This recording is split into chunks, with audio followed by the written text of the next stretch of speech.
네, 정치연한 해설 시간입니다. 선우정 조선일보 논설위원 그리고 이준환 인천대 정치외교학과 교수 모셨습니다. 안녕하십니까? 안녕하십니까? 자, 어제 대선 후보 TV 토론 이야기에 앞서서 트럼프 대통령과 시진핑 주석 간의 오간 이야기가 지금 또 문제가 되고 있는데, 그러니까 시진핑 주석이 트럼프 대통령한테 대한민국이 중국의 영토의 일부였다, 이렇게 얘기를 했다고 트럼프 대통령이 전한 거 아니겠습니까? 그렇죠. 트럼프 대통령이 그 미국 언론에 그렇게 이야기한 게 이번에 공개가 된 겁니다. 예. 그렇다면은 시진핑 주석이 대한민국은 중국 영토의 일부였다, 옛날에. 이거는 어떻게 받아들여야 됩니까? 근데 일단 진위 자체가 아직 밝혀지질 않았고요. 그런데 우리가 이제 추측을 할 수 있는 건 한 세 가지 정도로 추측을 할 수 있을 것 같습니다. 그러니까 시진핑 주석은 지금까지도 중화민족의 어떤 부활이라든가, 그러니까 굴기, 외교에서도 굴기를 강조하고 그렇죠. 중화민족을 강조한 그런 주석이기 때문에 실제로 시진핑 주석이 그 트럼프 대통령에게 그렇게 이야기했을 가능성이 있습니다. 그게 첫 번째 가능성이고요. 그리고 두 번째 가능성은 예전의 역사적 팩트, 이게 그 속국을 전체를 그 종주국과 이 조공국을 일부로 볼 수 있냐, 그 논란은 차치하고라도 예전 역사를 이야기하면서 그렇지만 지금은 일부가 아니고 속국이 아니기 때문에 우리가 북한의 북핵 문제를 어떻게 하기가 굉장히 어렵다라는 그 결론을 강조하기 위한 어떤 수단으로 이야기했을 수가 있어요. 예전에는 말하자면 시진핑 주석 입장에서 얘기할 때, 예전에는 한국이 중국의 뭐 속국이라든지 조공국 비슷했기 때문에 우리가 컨트롤할 수 있었는데 지금은 그게 힘들다, 이걸 강조하는 과정에서 그런 얘기가 나올 수 있었다, 이런 얘기시죠? 그렇죠. 그러니까 트럼프 대통령을 설득하기 위한 어떤 장치로서 이야기했을 가능성이 있고요. 그리고 트럼프 대통령 그 발언의 일부를 보면 10분 정도 그 시진핑 주석의 이야기를 듣고 이 문제가 정말 어려웠다라는 걸 느꼈다, 그런 부분이 나옵니다. 그러면은 그 맥락을 보면은 저는 두 번째 가능성이 제일 높다고 생각을 하고요. 그리고 세 번째 가능성은 트럼프 대통령은 이 역사 문제에 있어서는 사실 백지와 같은 분이시거든요. 특히 뭐 한국 역사에 대해서는 뭐 그렇게 뭐 미국 역사도 그렇게 구체적이지가 않다고 하는데 한국 역사, 뭐 중국 역사가 오죽하시겠습니까? 그러니까 이 트럼프 대통령이 시진핑 주석의 그런 이야기를 전문성이 없기 때문에 곡해해서 듣고 곡해한 이야기를 미국 언론에 전달을 했고, 그래서 미국 언론이 처음에는 이 부분을 보도를 안 했었거든요. 그러다 이제 유료 콘텐츠에서 그거를 공개를 한 것인데 그게 이번에 나온 겁니다. 그러니까 그런 세 가지 가능성이 있다고 생각을 하고. 그러나 선우정 논설위원, 이건 뭐 추측이죠. 추측컨대는 두 번째 이유, 그러니까 이 북한 문제를 참 해결하기 힘들다, 우리가 컨트롤하기 힘들다고 강조하는 과정에서 이런 얘기가 나왔을 가능성이 높다, 이렇게 보시는 거고. 문맥상 저는 그 가능성이 높다고 보는데, 제 생각에 이번 이 발언에서 주목해야 될 점은 시진핑 주석이 10분간에 걸쳐서 이야기를 했다고 합니다. 10분간에 걸쳐서 중국 역사와 한반도에 관련된 역사를 10분간에 걸쳐서 시진핑 대통령한테 어떤 강의 같은 걸 한 거예요. 트럼프 대통령. 그렇습니다. 그런데 그건 전 아베 일본 총리도 아마 시진핑 대통령 만나서 한반도 주석 만나서 시진핑 주석이 아니라 트럼프 대통령을 만나서 그런 강의를 저는 했다고 생각을 해요. 그러니까 지금 트럼프 대통령이 워낙 동북아 문제의 백지 상태이기 때문에 각국 정상들이 다 그런 지금 무언가를 나쁘게 말하면 공작을 하고 있는 겁니다. 그 백지 상태에 선입관을 주입하기 위해서 그 경쟁에 지금 우리가 빠져 있다는 거. 그게 이번 그 공개된 이 대화록에서 우리가 좀 유념해서 봐야 될 점이 아닌가, 그렇게 생각합니다. 어떻게 보십니까, 선생님? 저도 지금 원문을 좀 읽어보고 왔어요. 읽어봤더니 used to be a part of China 이렇게 돼 있고, 그러면 북한이 중국에서도 북한을 봤을 때 자기가 그 마음대로 조정할 수 있는 지금 국가로 파악하지 않고 있고, 실제로 북한은 자기 마음대로 하고 있지 않습니까? 그리고 또 중국이 아무리 이 과거 우리 한국하고 관계가 깊다 하더라도 우리 한국이 옛날과 같이 뭐 조공을 갖다 바치는 그런 관계로 바라보지는 않죠. 근데 지금 이 이야기는 시진핑 주석이 북핵 문제를 풀어라. 중국이 풀어라. 만약에 안 풀면은 그러면 직접 하겠다. 그런 압박을 하는 과정에서 나온 대화다. 그리고 만약에 풀게 되면 무역 문제를 이렇게 좀 잘 혜택을 주겠다 이런 얘기를 하지 않았습니까? 그리고 4월 15일 날 김일성 주석의 생일날 북핵 핵실험을 할 거로 예견이 됐었는데 이런 회견한 다음에 가서 어떻게 됐는지 모르지만 북핵 실험을 안 했고 또 그 사이에 중국에게 환율 조작국으로 지정하지 않겠다라고 하는 약속도 해줬고 그렇다 보면은 자기네들이 중국이 미국에게 우리가 북핵 문제를 쉽게 해결할 수 있는 위치에 있지 않다라고 하는 것을 말했고 또 무역에서 실리를 취했고 북한으로 하여금 핵실험을 못하게끔 압박은 행사했지만 북한은 또 그 다음날 미사일 실험을 하는 식으로 갔고 미국은 자기네들이 압박할 수 있는 한도에 모든 카드를 다 행사했기 때문에 이것을 둘러싸고 미국이나 중국이나 또 나아간다면 북한까지 실리나 명분들을 다 챙긴 그런 것이 아니었겠나 봅니다. 지금 뭐 들으셨습니다만 한반도 이 안보 상황이 상당히 심각한 것은 분명합니다. 이래서인지 어제 이제 대선 후보 TV 토론에서도 이 문제가 집중적으로 거론이 됐는데 관련해서 어제 발언 좀 들어보시고 이야기 계속하겠습니다. 주적입니까? 북한이 우리 주적입니까? 주적. 그런 규정은 대통령으로서는 할 일이 아니라고 생각합니다. 아니, 아직 대통령 안 되셨으니까 지금 그래도 생각 대통령이 어떻습니까? 될 사람이죠. 아니요. 대통령은 앞으로 아니요, 대통령 남북 관계를 되시기 전에 풀어가야 될 사람이에요. 대통령 되시기 전에 우리나라 대한민국 국방부 북방백서에 북한군은 우리 주적이다 이래 나오는데 국방부로서는 할 일이죠. 그러나 대통령이 할 말은 아니라고 봅니다. 문재인 후보님, 그래서 사드 6차 핵실험하면 사드 찬성하시겠다는 겁니까? 북한이 6차 실험을 강행하고 중국이 제어하는 역할을 하지 못한다면 배치할 수도 있다. 그렇게 제가 답을 했죠, 정확하게. 여러 가지 상황들을 이렇게 보면 결국은 우리는 사드 배치해야 됩니다. 그렇지만 동시에 또 중국을 설득해야 되는 문제가 남는 겁니다. 배치 강행부터 결정해 놓고 어떤 수로 중국을 여기저기 설득을 합니까? 자, 먼저 이 부분부터 짚어보죠. 이 북한이 주적이냐? 그러니까 그거는 국방부 장관이 할 일이지 대통령이 할 일은 아니다.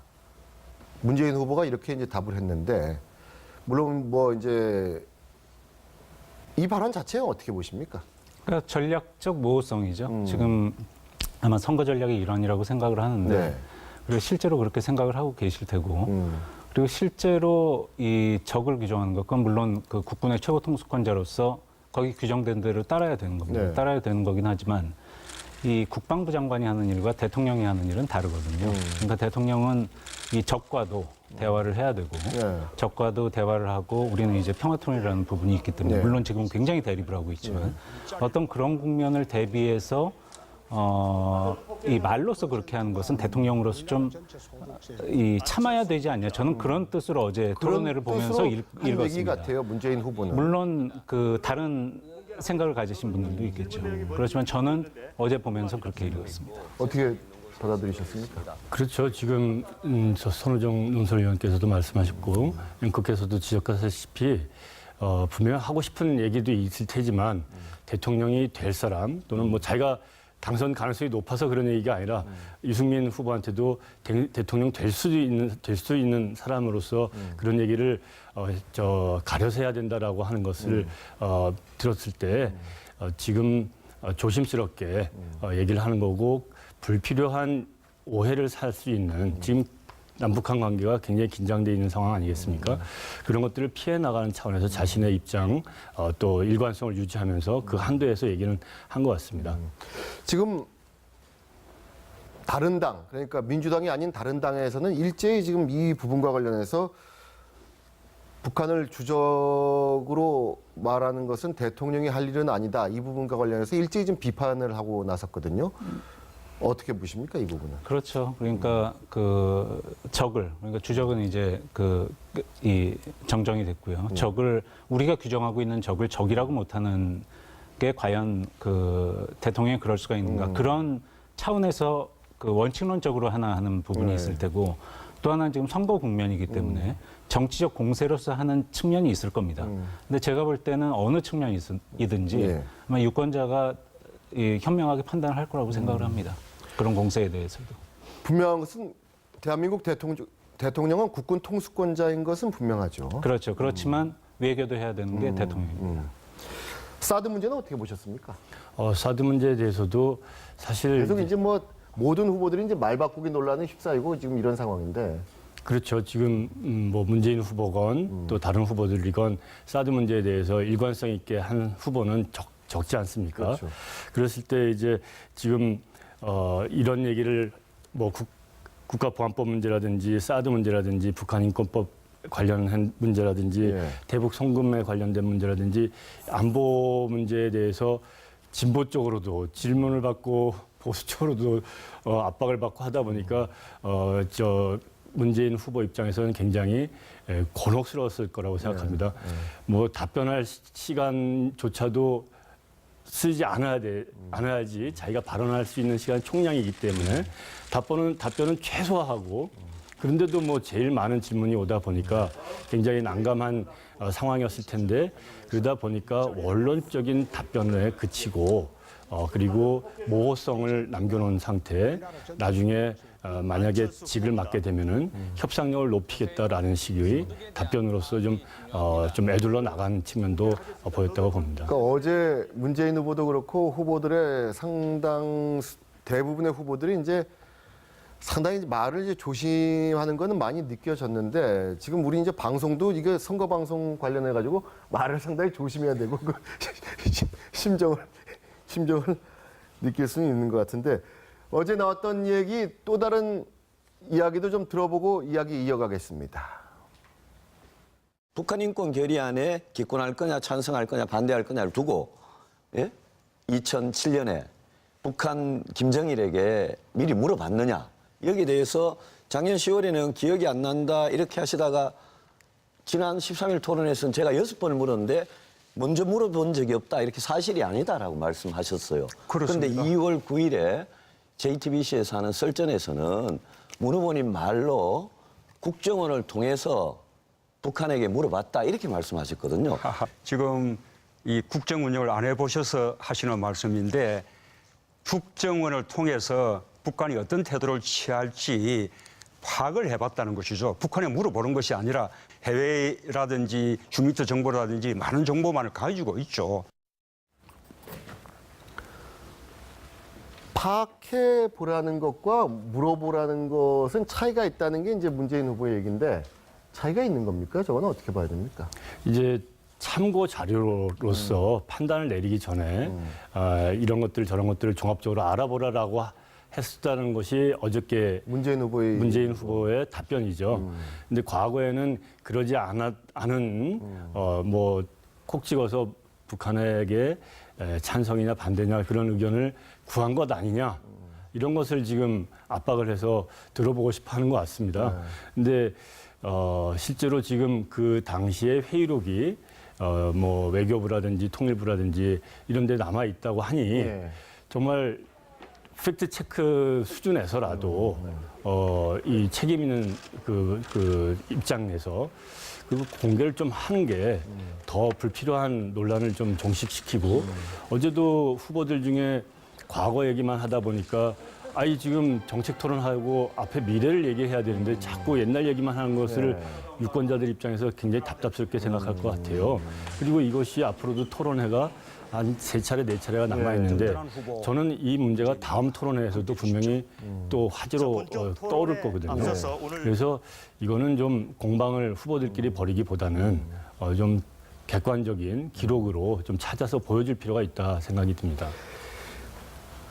대북 송금 문제도 어제 토론회에서 상당히 공방이 오갔습니다. 원색적인 공방이 펼쳐졌는데 직접 들어보시겠습니다.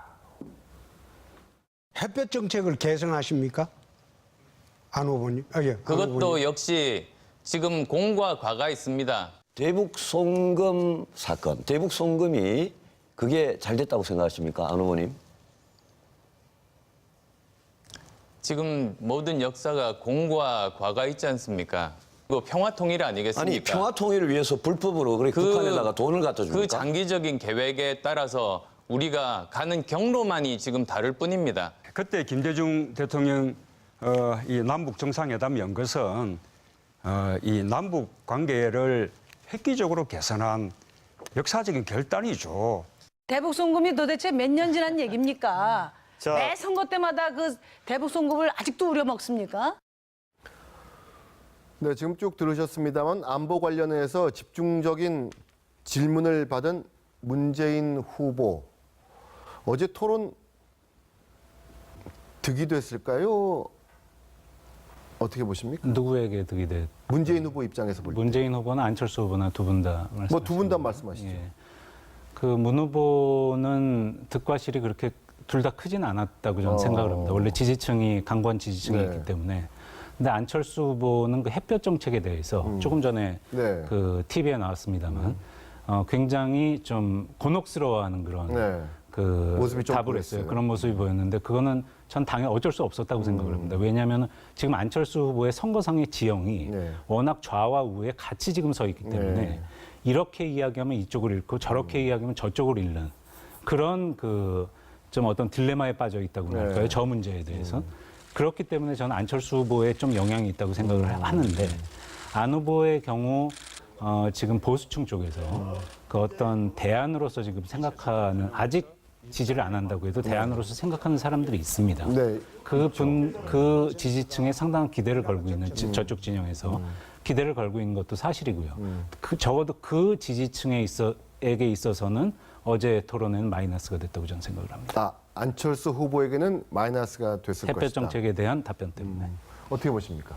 네, 저도 대부분 이제 비슷한데 저는 이 지금 안보 상황이 급박하게 돌아가고 있고 또 사드 문제뿐만 아니라 그다음에 지난주만 해도 북한이 6차 핵실험을 할 것이다라는 예상이 나왔기 때문에 그 환경도 그런 데다가 선거 전략상 이 보수층을 좀 끌어안으려고 하는 후보들의 쟁탈전이 벌어지고 있지 않습니까? 그렇죠. 네. 그런 상황에서 이 안보, 북한 문제 이런 것들이 쟁점으로 되고 있는데 과거에는 이 북한 문제, 대북관이라든가 색깔론이 선거에 끼치는 영향이라고 하는 것은 무지막지했었습니다. 뭐 대표적으로 1987년 대통령 선거가 그랬는데 그것을 역사적으로 이렇게 되돌이켜 보면은 올해의 이 대북관 문제라든지 이런 색깔론이라든가 이 대북 송금 문제라든지 이런 안보 문제라는 것이 선거의 판도를 바꿀 정도까지는 영향력이 좀 없지 않았는가 줄어들고 있는 상황이고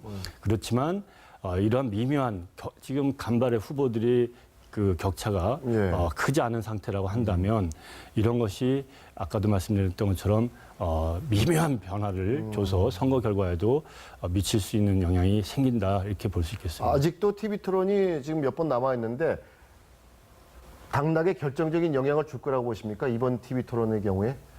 지금 제가 정확한 수치를 모르겠습니다만 이 시청률이 어저께 시청률이 26.4%라고 뭐 상당히 높게 나왔죠. 근데 그거 시청률뿐만 아니라 인터넷을 통해서 본 사람들 또 SNS를 본 사람들 다시 본 사람들 또 이것이 생성돼 가지고 그 다음날 신문이나 라디오로 다 이것이 무지막지한 그 뭐랄까 시청자들을 확보하고 있는 거거든요. 그렇다면 여기에서 나왔던 주제들 그리고 또 거기에서 얼마나 누가 잘했다라고 하는 것이 있다라면 그것이 선거에도 큰 영향을 줄 수 있다고 하는 겁니다. 영향 많이 줄까요? TV 토론이? 저도 큰 영향이 특히 있을 이번 거라고 대선의 생각합니다. 경우에? 특히 이번 대선이 굉장히 미묘한 대선이지 않습니까? 다자간 구도고 네. 그리고 굉장히 박빙으로 지금 전개가 되고 있고요. 이 박빙 상황이 끝까지 이어진다면 요 박빙이 지금 TV 토론의 영향으로서 요 박빙이 미묘하게 갈릴 가능성이 있습니다. 저는 굉장히 중요한 그 이벤트라고 생각을 합니다. 알겠습니다. 오늘 두 분 말씀 잘 들었습니다. 고맙습니다.